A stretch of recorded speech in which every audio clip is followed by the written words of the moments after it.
విశాఖ షీలానగర్లోని మట్టి కుప్పలో 3 మృతదేహాలు కలకలం రేపాయి. Sheelanagar Sabbavaram port connectivity road పనుల్లో 3 గుర్తు తెలియని మృతదేహాలు లభ్యమయ్యాయి. తెల్లవారుజామున డంపర్ లారీలు మట్టి వేస్తుండగా కుప్పలో శవాలు కనిపించాయి. మృతదేహాలు పూర్తిగా డీకంపోజ్ అయినట్లు తెలుస్తోంది. అయితే శ్మశాన వాటిక నుంచి మట్టిని తోలడం వల్లే శవాలు కనిపించాయని చెప్తున్నారు పోలీసులు.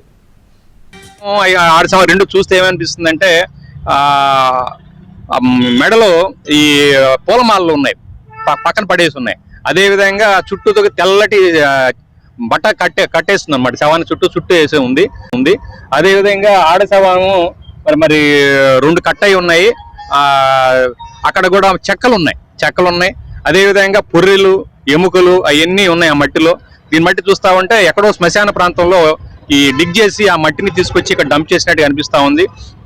మనకున్న సమాచారం ప్రకారం రాత్రి సుమారు 2-3 మధ్య ఈ మట్టి వచ్చినట్టుగా తెలుస్తా ఉంది. మరి ఎవరో తీసుకొచ్చి డంప్ చేశారో, మరి ఎటు నుంచి తీసుకొచ్చారు అనేది దాన్ని ఇన్వెస్టిగేషన్